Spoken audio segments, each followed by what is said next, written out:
Bonjour à toi, cher ami, chère consoeur, cher confrère, praticien, thérapeute ou peut-être sur le point de te lancer. Cette vidéo va traiter particulièrement de ce sujet. Pourquoi les gens te choisissent ou choisissent un praticien en particulier. Et on va voir que ça n'a absolument rien à voir avec cette espèce de notion de concurrence sur le fait que tu es deux portes à côté, quelqu'un qui fait la même chose que toi. Parce que ça serait, tiens, je vais commencer par ça, ça serait un petit peu se tromper sur comment est-ce qu'on choisit, comment est-ce que le grand public, un futur client, choisit le praticien qu'il va aller voir. Est-ce que tu t'es déjà posé la question? Si tu retournes vraiment cet angle du côté du client.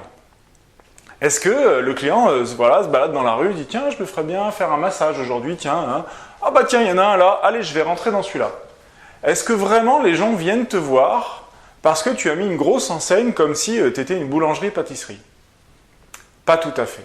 Pas tout à fait. La démarche est un petit peu différente. Et donc, quand bien même il y aurait deux praticiens dans la même rue qui feraient la même chose, là, comme il n'y a pas justement cette notion d'enseigne, mais qu'au mieux, il y a une plaque qui est à côté de la porte, c'est pas vraiment ça qui va attirer le chaland. Voilà.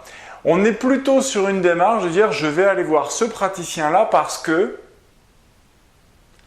me l'a recommandé. Et effectivement, c'est ça qui vient en premier.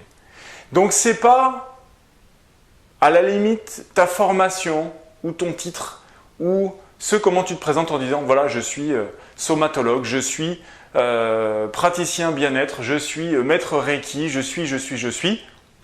Ça n'a pas beaucoup d'importance parce que les gens ne viennent pas chercher une technique en particulier. Ils ne viennent pas chercher un diplôme ou une formation en particulier quand bien même tu as été formé par un tel ou tu as fait la formation machin truc. Les gens ne te choisissent pas pour ça. Ils te choisissent pas non plus pour le prix que tu pratiques. Ils ne te choisissent pas non plus parce que tu es juste à côté de chez eux. Ils ne te choisissent pas non plus parce que voilà, toutes ces histoires qu'on se raconte quand on est de l'autre côté de la barrière, quand on endosse le rôle de praticien, eh bien, on se raconte plein d'histoires sur comment est-ce que je fais pour développer ma clientèle. Ça ne relève pas du tout de ce qui nous vient à l'esprit en premier, habituellement.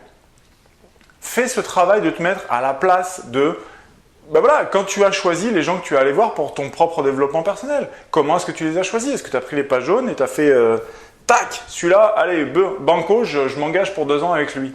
Non. Quelle était la raison pour laquelle on t'a recommandé cette personne? Tu en as entendu parler 1 fois, 2 fois, 3 fois. Tu as peut-être lu un livre, vu une vidéo, une conférence. Tu as assisté à une conférence, regardé une conférence en vidéo sur Internet. On t'en a parlé plusieurs fois. Bref, cette personne a acquis une certaine crédibilité auprès de toi. Et à un moment donné, tu t'es dit, bon, si je veux avancer, je sens que c'est avec cette personne-là qu'il faut que je le fasse et que je vais bien progresser. Il y a donc 2 choses. La première chose, c'est la recommandation qu'il t'a été faite au départ. Et ensuite, ce que tu as senti chez cette personne. Mais peut-être, ou ces personnes d'ailleurs, parce que souvent on a été accompagné par plusieurs personnes au fur et à mesure de notre évolution. Peut-être que tu n'as pas sauté les 2 pieds joints sur un rendez-vous avec ce fameux mentor qui aurait pu être le tien, dès que tu en as entendu parler. Ça a pris un certain temps. Eh bien, dis-toi que pour que tu puisses développer ton activité aussi, ça va prendre un certain temps. Il va falloir que les gens te connaissent, t'apprécient et ensuite te choisissent au bout d'un certain temps. Il y a donc une certaine inertie qu'on peut difficilement réduire en dessous de 6 mois. Croire qu'il faut 2 ans pour démarrer, c'est des conneries. Il ne faut pas 2 ans pour démarrer. Je connais plusieurs praticiens qui ont démarré en 6 mois. J'en connais pas moins, peut-être qu'il y en a qui l'ont fait. Non, j'en connais un qui a démarré tout de suite le premier mois et qui m'a dit c'est assez facile de se mettre à son compte et de démarrer comme praticien. Moi, dès le premier mois, je gagnais ma vie et c'est comme ça depuis 3 ans, j'ai jamais eu un creux. Je ferai une interview bientôt avec ce jeune coach qui est assez étonnant, qui s'appelle Gabin.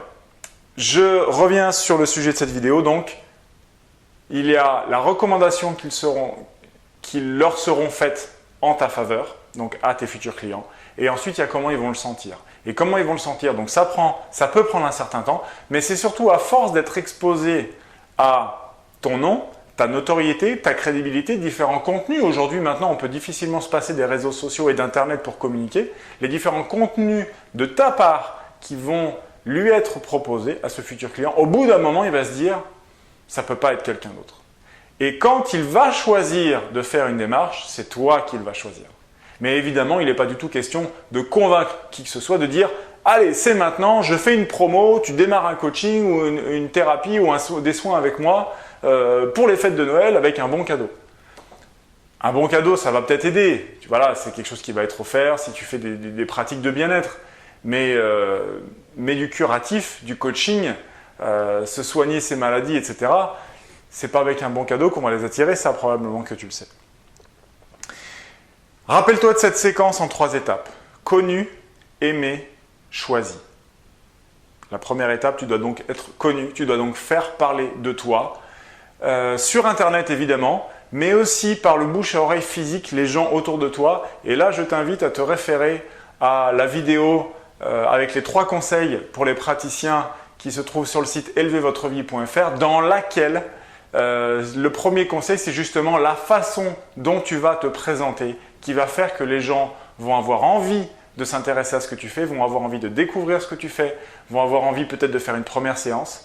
Et si jamais ils ne font pas le choix de venir avec toi, ou pas encore, parce qu'ils n'ont pas encore atteint cette espèce de délai incompressible pour se sentir et se lancer, eh bien ils vont quand même commencer à parler de toi autour d'eux, dans le bon sens, en disant « ouais, ce que fait telle personne, c'est super, machin, ça me plaît bien et tout ».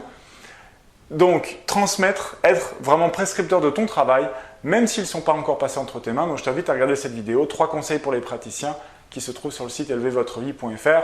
J'espère que tu as compris ce que je voulais dire, ce changement d'angle qui est très très très important. Je te dis à très bientôt pour une nouvelle vidéo dédiée aux praticiens. Salut!